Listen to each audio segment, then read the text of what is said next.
हमारा खूनवा से मेहदी रचैहा कि पिया घरे चल जइहा हो।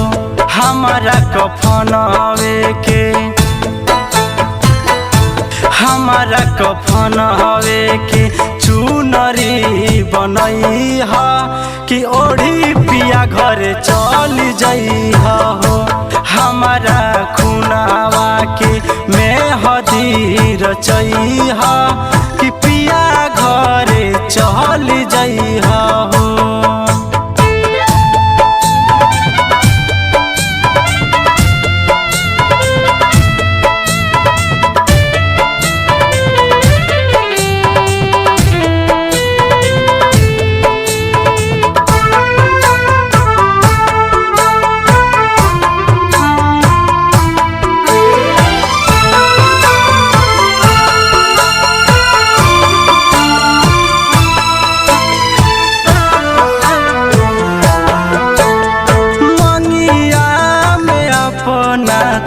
सेनुरा सजाई के चली जइबू पिया घर हमके भुलाई के।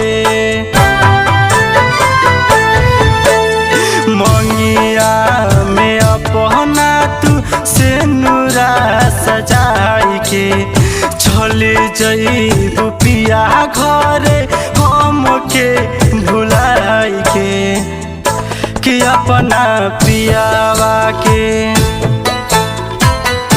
कि अपना पियावा के से जिया सजइहा कि पिया घरे चल जइहा हो। हमारा खूनवा के मेहदी रचैहा कि पिया घरे चल जइहा हो।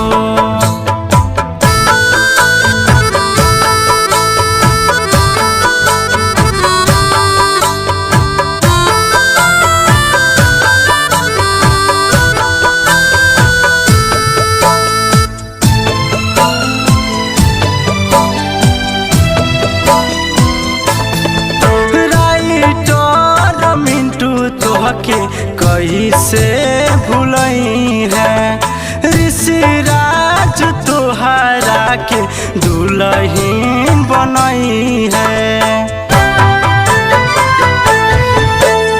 राइटर मिंटू तोहके कैसे भुलई है ऋषिराज तोहरा के दुल्हन बनई है।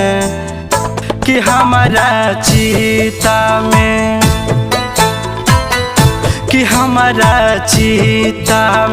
अगिया लगइहा कि पिया घरे चल जइहा हो। हमारा खूनवा के मेहदी रचैहा